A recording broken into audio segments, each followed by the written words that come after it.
Hello everyone, आप सभी लोग का स्वागत है हमारे NCERT line by line series के अंदर। तो आज हम बात करने वाले हैं परमाणु की संरचना यानी structure of the atom chapter के बहुत लाइन इन डिटेल बात करेंगे।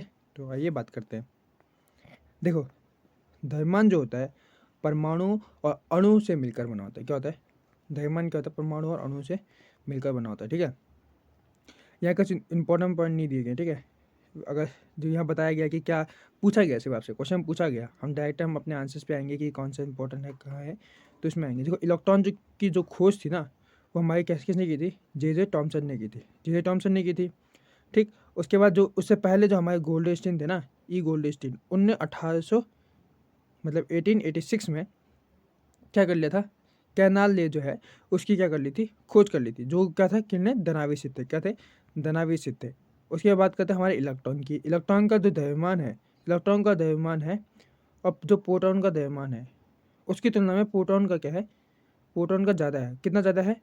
2000 गुना ज़्यादा है उसका द्रव्यमान। ठीक है, इलेक्ट्रॉन को ई से प्रदर्शित करते हैं और प्रोटॉन को पी से प्रदर्शित करते हैं। प्रोटॉन पे प्लस चार्ज होता है और इलेक्ट्रॉन पे माइनस चार्ज होता है। ठीक, प्रोटॉन जो है, प्रोटॉन का द्रव्यमान इकाई 1 माना गया है और वहीं पे उसका आवेश कितना माना गया है? +1। और इलेक्ट्रॉन का द्रव्यमान क्या माना गया? नगण्य। किसकी तुलना में? हमारे प्रोटॉन की तुलना में। ठीक, और आवेश क्या है? आवेश -1 होता है। आपको इसका जो PDF है वो आपके डिस्क्रिप्शन में मिल जाएगा। आप वहाँ से जाके इस PDF को सेव कर सकते हो, जिससे कि आप जब भी आप रीडिंग लगाओ तो फास्ट लगा सकते हो। ठीक है, उसके बाद बात करते हैं परमाणु और प्रोटॉन। देखो, परमाणु में प्लस चार्ज होता है, परमाणु के प्रोटॉन में प्लस चार्ज होता है और इलेक्ट्रॉन में नेगेटिव चार्ज होता है। दोनों मिलकर क्या करते हैं? आवेश को क्या करते हैं? संतुलित करते हैं। आवेश को क्या करती है? संतुलित करती है। ठीक है, परमाणु की संरचना के बारे में कौन क्या कहता है? देखो, परमाणु की संरचना सबसे पहले बात की थी हमारे डाल्टन साहब ने। डाल्टन साहब ने बोला कि जो परमाणु है वो अबाध्य होता है, अविनाशी होता है, मतलब कि उसको खत्म नहीं किया जा सकता, यानी कि उसके भीतर दो मूल कणों इलेक्ट्रॉन एंड प्रोटॉनों की खोज डाल्टन के परमाणु सिद्धांत की से अलग को गलत साबित करती है कि मतलब ऐसा नहीं है, ऐसा हो सकता है। ठीक है, फिर इलेक्ट्रॉन और प्रोटॉन परमाणु के भीतर किस स्थान पर व्यवस्थित है उसके बारे में बताते हैं कि कौन कहाँ है और किस तरीके से अनंत है। उसके बाद जो टॉमसन मॉडल आता है, क्या उसके बाद टॉमसन मॉडल आता है, टॉमसन परमाणु का मॉडल आता है। वो बोलते हैं कि जो केक होता है, क्या जो केक किसमस केक जो होता है उसमें क्या होता है कि सूखे मेवे जो होते हैं ना वो उसके इलेक्ट्रॉन होते हैं। ठीक है, इस तरीके से बोलता है। या फिर आप उदाहरण के लिए आप ऐसे लगा सकते हो कि जो तरबूज होता है, क्या जो तरबूज होता है, अभी तरबूज दिखाएगी क्या? हाँ, इस डायग्राम में अच्छे से नहीं दिखाया पर देख लो। तरबूज जो है, तरबूज, उसमें जो पूरा लाल बाग जो होता है वो प्रोटॉनों को दर्शाता है। क्या? धनात्मक गोला जो प्रोटॉन को दर्शाता है। और जितने भी नेगेटिव दिख रहे हैं ना आपको, ये इलेक्ट्रॉन है। जितने भी नेगेटिव दिख रहे हैं वो क्या है? इलेक्ट्रॉन है, ये बताता है वो। ठीक है, जो बिखरे हुए बीज है या फिर आपको धसे हुए बीज दिख रहे हैं वो इलेक्ट्रॉन है, और जो पूरा लाल बाग है उसी को बोलते हैं प्रोटॉन कहते हैं। ठीक है, अब उसके जो टॉमसन के थे कुछ प्रस्तावित थे कि कौन कौन से मूल बिंदु हैं, तो उनके ऊपर उसने बताया कि जो परमाणु है वो धनावेशित गोले का बना होता है। धनावेशित गोले का बना होता है, जिसमें क्या होता है? इलेक्ट्रॉन क्या होता है? 10 से होते हैं। इलेक्ट्रॉन क्या होता है? 10 से होता है। वहीं बात करते हैं ऋण एवं धनात्मक आवेश परिणाम में समान होते हैं। परिणाम में क्या होता है? समान होता है, मतलब दोनों की वैल्यू समान है। अगर एक का -1 है तो एक का +1 होगा और दोनों न्यूट्रल कर देंगे। ठीक है, परमाणु वैद्युत रूप से उदासीन होता है। न्यूट्रल कर देते हैं मतलब उदासीन होता है। ठीक है, मैं बोल जाऊँ, ये चीज़ मैं बता चुका हूँ। ठीक है, अब आ जाओ हम बात करते हैं रदरफोर्ड का परमाणु मॉडल। सबसे बड़ा परमाणु मॉडल है, बहुत अच्छे से काम किया इनने। और अर्नेस्ट जो रॉबर्ट रदरफोर्ड है, अर्नेस्ट रॉबर्ट रदरफोर्ड है, उनने बहुत अच्छा काम किया था इस फील्ड में। इस फील्ड से बहुत ज़्यादा कुछ जानकारी मिलती है। इसमें क्या करते हैं? एक सोने की पन्नी लेते हैं। क्या लेते हैं? सोने की पन्नी लेते हैं और उसमें क्या करते हैं? अल्फा कण है उसकी क्या करते हैं? उसको क्या कहते हैं? बमबारी कराते हैं। बमबारी मतलब भेजा जाता है।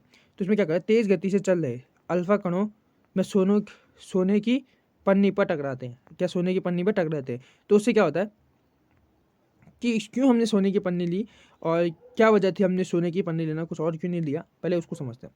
देखो, सोने की पन्नी इसलिए ली क्योंकि वो क्या है? बहुत पतली होती है।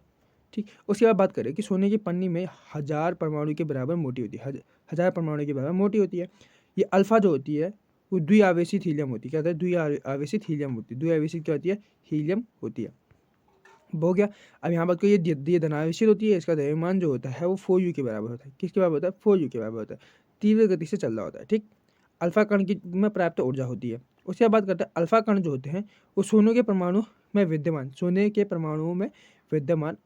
अपरमाणु कणों के द्वारा विक्षेपित होंगे। ठीक, चूंकि अल्फा कण प्रोटॉनों से बहुत अधिक भारी थे। अल्फा कण प्रोटॉनों से बहुत अधिक भारी थे, इससे इसके अधिक विक्षेपण की आशा नहीं की थी। इससे अधिक विक्षेपण की आशा नहीं की थी। ठीक है, अब उसके बाद क्या होता है? जब हम बमबारी कराते हैं देखो हमको बमबारी कराते हैं, क्या दिख रहा है? देखो अल्फा कण की जब हम बमबारी करा रहे हैं, अल्फा कण को हम छोड़ दे रहे हैं, अल्फा कण को हम क्या छोड़ रहे हैं? अल्फा कण को हम जब छोड़ रहे हैं, देखो अल्फा कण हम छोड़ रहे हैं तो इसमें क्या हो रहा है? बहुत सारे कण क्या होते हैं? सीधे चले जा रहे हैं, सीधे, कोई रिफ्लेक्शन नहीं, कोई डायरेक्शन चेंज नहीं, कुछ भी नहीं हो रहा। ठीक, और फिर कुछ कण क्या हो जा रहा है? डायरेक्शन चेंज करके चले जा रहे हैं, और कुछ कण क्या हो जा रहे हैं? वापस आ जा रहे हैं अपने मार्ग से। ठीक है, वही बात बताइए। देखो तेज गति से चल रहे अधिकतर अल्फा कण सोने की पन्नी से सीधे निकल जाते हैं, सोने की पन्नी से सीधे निकल जाते हैं। ठीक है, और कुछ अल्फा कण छोटे कणों से विक्षेपित होते हैं, मतलब कि अपने मार्ग से क्या होता है? विचलित हो जाते हैं, मतलब बदल जाते हैं। ठीक, और 12,000 कणों में से कोई एक कण अपने मार्ग से वापस आ जाता है, मतलब कि जिस रास्ते से गया उसी रास्ते से वापस आ जाता है, जिस रास्ते से गया उसी रास्ते से वापस आ जाता है। ठीक है,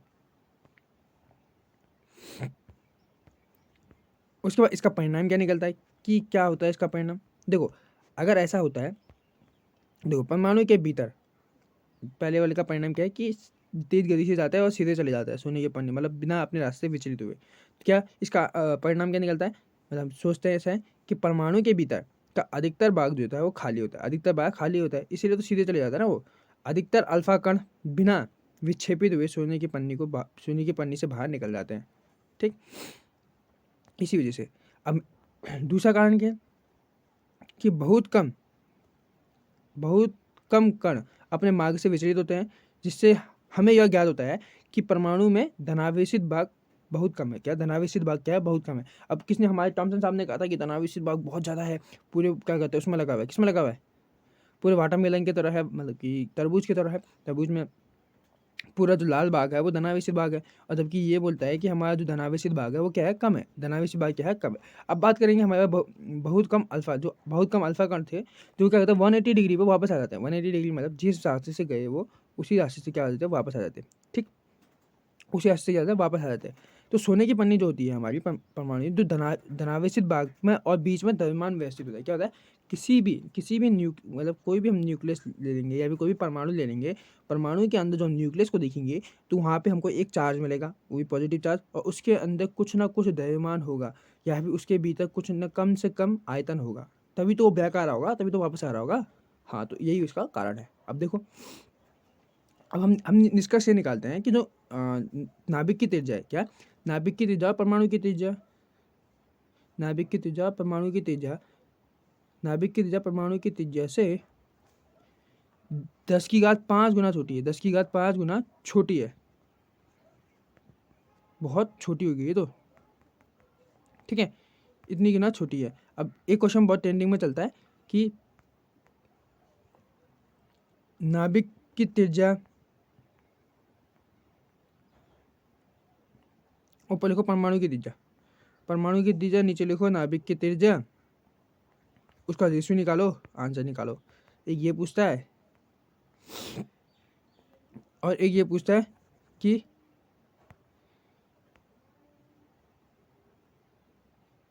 परमाणु का आयतन और परमाणु का नाभिक का आयतन, तो इसका रेशियो निकालो। ये पूछता है, ये क्वेश्चन बहुत ट्रेंडिंग में चलता है। ठीक है, बहुत बार पूछा गया, मैंने बहुत बार देखा है, बहुत बार ऐसे क्वेश्चन पूछे जाते हैं, फ्रेम किए जाते हैं। ठीक, परमाणु का केंद्र धनावेशित होता है। परमाणु का केंद्र क्या होता है? धनावेशित होता है, जिन्हें नाभिक कहा जाता है। जिन्हें क्या कहा जाता है? नाभिक कहा जाता है। धनावेशित होता है जिन्हें नाभिक कहा जाता है। परमाणु का लगभग संपूर्ण द्रव्यमान नाभिक में स्थित होता है। ठीक, एक स्टेटमेंट निकल गया। दूसरा स्टेटमेंट क्या है कि नाभिक इलेक्ट्रॉन नाभिक के चारों ओर वर्तुलाकार मार्ग में चक्कर लगाती है, वर्तुलाकार मार्ग में चक्कर लगाती है। ये दूसरा स्टेटमेंट है। उसके बाद क्या बोलता है कि नाभिक का आकार जो है, नाभिक का आकार परमाणु के आकार की तुलना में काफ़ी कम होता है। ये भी ठीक है। उसके बाद आता है रदरफोर्ड की कमियों के बारे में। रदरफोर्ड की कमी क्या है कि इलेक्ट्रॉन की स्थिति की संभावना नहीं बता पाता, मतलब कि स्थिति का मतलब कौन कहाँ है, इलेक्ट्रॉन कहाँ पे स्थित होता है, इसके बारे में कुछ नहीं बताता। ठीक।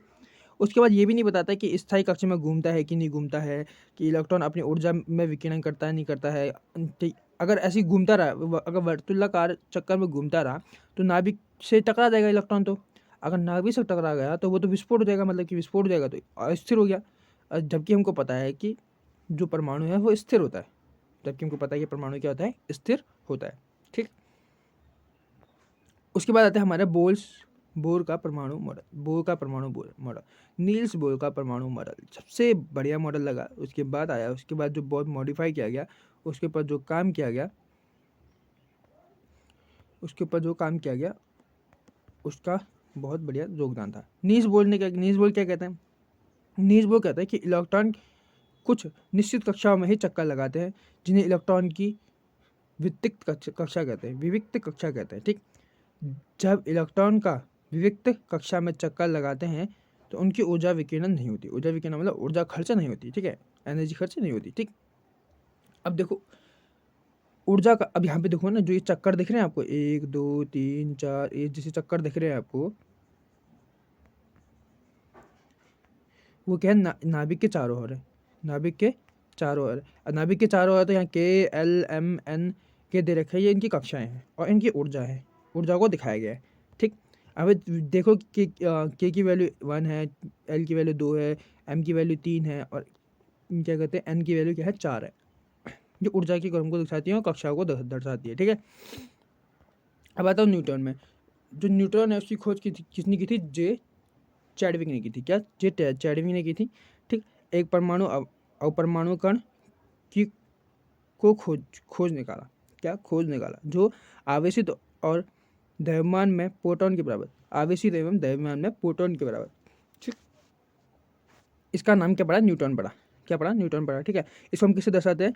हमारा एन से दर्शाते हैं। ठीक। परमाणु का द्रव्यमान नाभिक में उपस्थित प्रोटॉन और न्यूट्रॉन के द्रव्यमान के योग के द्वारा पकड़ के, मतलब कि अगर किसी परमाणु का द्रव्यमान निकालो बोलना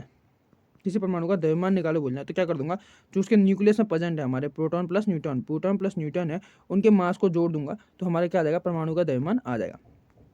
ठीक है। ये स्टेटमेंट बेस्ड में क्वेश्चन पूछ सकता है कि बताओ कि किसके बराबर है, तो यहाँ से एक स्टेटमेंट बेस्ड क्वेश्चन हो जाता है। जहाँ पे मैं पूरे जहाँ पे मैं हाईलाइट करके लाया हूँ वहाँ से क्वेश्चन फ्रेम जरूर हो रहा है। मैंने बहुत बार देखा कि वहीं से क्वेश्चन फ्रेम हुए हैं। ठीक है। अब यहाँ पे आ जाओ, देखो किसी कक्षा में उपस्थित अधिकतम इलेक्ट्रॉनों की संख्या की क्या सकती है, 2n² हो सकती है, जहाँ n किसको बताता है, कक्षाओं की संख्या या ऊर्जा के स्तर को बताता है। ठीक। यहाँ पे देखो KLMN क्या है, इनकी वैल्यू क्या है, 1 2 3 4 है। ठीक। अगर ऐसी पुट करूँगा तो यहाँ पे क्या हो गया, 2 × n का स्क्वायर करूँगा तो क्या होगा, अगर मैं 2 × n की वैल्यू 4 लेता हूँ तो 4 का स्क्वायर 4 को 16, 16 दूनी 32, तो ज़्यादातर इलेक्ट्रॉन कितने होंगे इसमें, 32 इलेक्ट्रॉन होंगे। इस तरीके से काम चलेगा। ठीक है। उसके बाद अधिकतम इलेक्ट्रॉन एक कक्षक में, जो आखिरी के बाह्यतम कोश पे, मतलब बाहरी कोश में अधिकतम इलेक्ट्रॉनों की संख्या कितनी हो सकती है, वो 8 हो सकती है। क्या होती है, 8 हो सकती है। देखो यहाँ पे भी लिखा हुआ है कि सबसे बाहरी कोश में इलेक्ट्रॉनों की अधिकतम संख्या 8 हो सकती है। ठीक। कोश में इलेक्ट्रॉन तब तक नहीं, मतलब कोश में इलेक्ट्रॉन तब तक नहीं लेते जिसमें जब तक का उससे पहले वाले भीतर जो कक्षाएं हैं, एनर्जी की कक्षाएं हैं, वो उसमें इलेक्ट्रॉन भरे नहीं जाते। मतलब कि कम ऊर्जा में इलेक्ट्रॉन जब तक का भरे नहीं जाएंगे, हम अधिक ऊर्जा के स्तर में इलेक्ट्रॉन नहीं भरेंगे। समझ गए? अब संयोजकता क्या आती है, किसी परमाणु की सबसे बाहरी कक्षा में जितने भी इलेक्ट्रॉन प्रेजेंट होते हैं, मतलब उपस्थित होते हैं, उसे ही क्या बोलते हैं, संयोजकता ऑफ इलेक्ट्रॉन की। ठीक है। संयोजकता इलेक्ट्रॉन कहा जाता है, मतलब कि उन्हीं के बीच में क्या होता है, आधा साझा किया जा सकता है। और सबसे ज़्यादा संयोजकता बाहरी कोश में जो है, सबसे ज़्यादा संयोजकता कितनी हो सकती है, सबसे ज़्यादा से ज़्यादा वो होती है 8, वो हो सकती है 8 हो सकती है, उससे ज़्यादा नहीं हो सकती। और अगर 8 के 8 हैं तो वो रासायनिक रूप से क्या हो जाएंगे, सक्रिय नहीं होंगे। क्यों? क्योंकि भाई 8 इलेक्ट्रॉन है, इलेक्ट्रॉन किसी भी चीज़ का साझा क्यों क्यों करते हैं, मतलब कोई भी परमाणु इलेक्ट्रॉनों का साझा क्यों करता है? वो अपना अष्टक पूरा करने के लिए करते हैं, अपना अष्टक पूरा करने के लिए करते हैं। अष्टक पूरा करने के लिए या फिर इलेक्ट्रॉन देंगे या फिर इलेक्ट्रॉन लेंगे, या फिर इलेक्ट्रॉन देंगे या फिर इलेक्ट्रॉन लेंगे। तो इस चीज़ को पूरा करने के लिए वो इलेक्ट्रॉन का साझा करते हैं। ठीक, देखो क्या लिखा है, परमाणु अपने अंतिम कक्ष में 8 इलेक्ट्रॉन प्राप्त करने के लिए क्रिया करता है। यह इलेक्ट्रॉन के साझेदारी जिनको ग्रहण या त्याग करता है। ठीक, जितनी संख्या में इलेक्ट्रॉन की साझेदारी होती है वही उस तत्व की क्या करती है, संयोजकता शक्ति अथवा संयोजकता कहलाती है। ठीक है, अब यहाँ पे देखो किसी कितनी संयोजकता है, ये टेबल दिया गया है। इस टेबल से आप देख सकते हो कि किसी किसी संयोजक मतलब बाह्यतम कोश में जितने ज़्यादा इलेक्ट्रॉन, बाह्यतम कोश में जो इलेक्ट्रॉन होंगे उसी होगी वो क्या होगी, संयोजकता होगी। ठीक है, हाइड्रोजन में एक ले लो, हीलियम में देखोगे तो हीलियम में 2 के 2 भरे हुए, तो 2 तो उसका इंपॉर्टेंट होता है। तो बाह्यतम कोश में 2 से है नहीं तो 0 होगा। उस पर लिथियम में आ जाओ, ठीक है, बेरिलियम, बोरान, कार्बन, नाइट्रोजन, इस तरीके से आप आ सकते हो। ठीक है, उसके बाद बात करते हैं कि अतः प्रत्येक तत्व के परमाणु की एक निश्चित संयोजकता शक्ति होती है जिसे संयोजकता कहते हैं। प्रत्येक तत्व की मतलब जितने भी सारे तत्व है उनकी एक निश्चित संयोजन शक्ति होती है। क्या संयोजन शक्ति होती है, जिसे क्या बोलते हैं, संयोजकता कहते हैं। ठीक है, उसके बाद आता है परमाणु संख्या। परमाणु संख्या क्या है, परमाणु संख्या एक परमाणु में उपस्थित प्रोटॉन की संख्या को ही परमाणु संख्या कहते हैं। क्या, प्रोटॉनों की संख्या को ही परमाणु संख्या कहते हैं। और जो जेड से डिनोट करते हैं, क्या जेड से डिनोट करते हैं। और जो किसी तत्व के सभी अणुओं की संख्या जेड के समान होती है, जेड के समान होती है। अब द्रव्यमान संख्या क्या होता है, हम क्या करते हैं, परमाणु का द्रव्यमान उस परमाणु के द्रव्यमान उसमें उपस्थित प्रोटॉन और न्यूट्रॉन के द्रव्यमान के बराबर होता है। ठीक है, ये परमाणु के नाभिक में विद्यमान होते हैं और इसीलिए इन्हें क्या कहते हैं, न्यूक्लियॉन कहते हैं। क्या कहते हैं हम लोग, न्यूक्लियॉन कहते हैं। ये क्वेश्चन बहुत फेमस है कि न्यूक्लियॉन किसे कहते हैं, तो प्रोटॉन प्लस न्यूट्रॉन को ही न्यूट्रॉन कहते हैं। ठीक है, यहाँ से क्वेश्चन ये फ्रेम हो जाता है। ठीक, अब यहाँ पे ये डायग्राम देखोगे कि द्रव्यमान किसका ज़्यादा है, क्या देखो किस तरीके से अध्ययन है। तो परमाणु संख्या नीचे लिखी जाती है, द्रव्यमान संख्या ऊपर लिखी जाती है। ठीक है, इस चीज़ के बारे में बता रखा है। अब यहाँ पे देख लीजिए, नाइट्रोजन की बात करें तो नाइट्रोजन की बात करें तो द्रव्यमान संख्या जो है ऊपर, द्रव्यमान संख्या जो लिखी है वो क्या लिखा हुआ है, 14 लिखा हुआ है। और उसके बाद परमाणु संख्या वाली बात करें तो वो क्या लिखा हुआ है, 7 लिखा हुआ है। परमाणु संख्या क्या लिखा हुआ है, 7 लिखा हुआ है। ठीक है, और जो एन है इसका प्रतीक है। अब बात करते हैं समस्थानिक। समस्थानिक क्या होते हैं, जिनका परमाणु संख्या जिन किसी भी तत्व या किसी जो है परमाणु की बात करें तो उनमें जो है जिनकी परमाणु संख्या समान होती है लेकिन उसका द्रव्यमान अलग अलग होता है, उसे क्या बोलते हैं, समस्थानिक कहते हैं। समस्थानिक हाइड्रोजन की बात करते हैं, हाइड्रोजन के 3 समस्थानिक है, पोटेरियम, ड्यूटेरियम एंड टाइटेनियम। ठीक है, अब तो प्लूटोनियम में क्या है, 1 1 है, 1 1 1 है, क्या है 1 1 है, क्या कहते हैं उनकी परमाणु संख्या, और उसका जो द्रव्यमान है 1 2 3 1 2 3 के रेशियो में। ठीक है, इस तरीके से आपको बता रखा है कि द्रव्यमान संख्या का रेशियो है 1 2 3 और जो परमाणु संख्या है वो समान है। ठीक है, बात करें क्लोरीन की, क्लोरीन के 2 समस्थानिक है, क्लोरीन के 2 समस्थानिक है जो प्राकृतिक रूप में पाए जाते हैं। ठीक, यहाँ पे लिखा हुआ है कि एक ही तत्व के परमाणु जिनकी परमाणु संख्या समान लेकिन द्रव्यमान भिन्न भिन्न होते हैं वो समस्थानिक कहलाते हैं। हाइड्रोजन के 3 समस्थानिक है, पोटेरियम, ड्यूटेरियम एंड टाइटेनियम। अब बात करें समस्थानिक के रासायनिक गुण समान होते हैं लेकिन भौतिक गुण क्या होते हैं, अलग अलग होते हैं। अगर अगर प्राकृतिक रूप में 2 क्लोरीन के समस्थानिक है और इनका जिनका द्रव्यमान 35 यू एंड 37 यू दिया गया है तो उनका अनुपात जो है 3:2 के उसमें माना जाएगा। अब यहाँ से भी एक क्वेश्चन बहुत तगड़ा फेम होता है कि आपको 2 समस्थानिक दे दिया जाएंगे और आपको औसत परमाणु द्रव्यमान निकालो बोला जाएगा। इस तरीके से क्वेश्चन बहुत फ्रेम करते हैं, कोई भी दे देंगे आपको निकालना आना चाहिए। अब देखो समस्थानिक के गुण क्या है, समस्थानिक के गुण क्या है, समस्थानिक के विशेष गुण के बारे में बात करेंगे। देखो जो यूरेनियम है, क्या यूरेनियम में एक समस्थानिक कहता है जो क्या करते हैं, परमाणु भट्टी में ईंधन के रूप में काम करते हैं, परमाणु भट्टी में ईंधन के रूप में काम करते हैं। किसके रूप में काम करते हैं, ईंधन के रूप में काम करते हैं। वहीं कैंसर उपचार के लिए किसका यूज करते हैं, कोबाल्ट के समस्थानिक का यूज करते हैं। वहीं गैंग्रीन रोग के इलाज के लिए आयोडीन का क्या करते हैं, समस्थानिक का यूज करते हैं। अब बढ़ते हैं संबारिक। संबारिक जो होता है, जिनका क्या होता है, परमाणु संख्या अलग अलग होता है और द्रव्यमान संख्या क्या होता है, समान होता है, उसे संबारिक कहते हैं। उसे क्या कहते हैं, संबारिक कहते हैं। तो खत्म किया ना। हाँ, तो आशा करता हूँ आप सभी लोगों को ये लेक्चर पसंद आया होगा और आपका बहुत अच्छे से एनसीईआरटी कवर हुआ है। तो नेक्स्ट लेक्चर में इससे भी अच्छा करेंगे। धन्यवाद।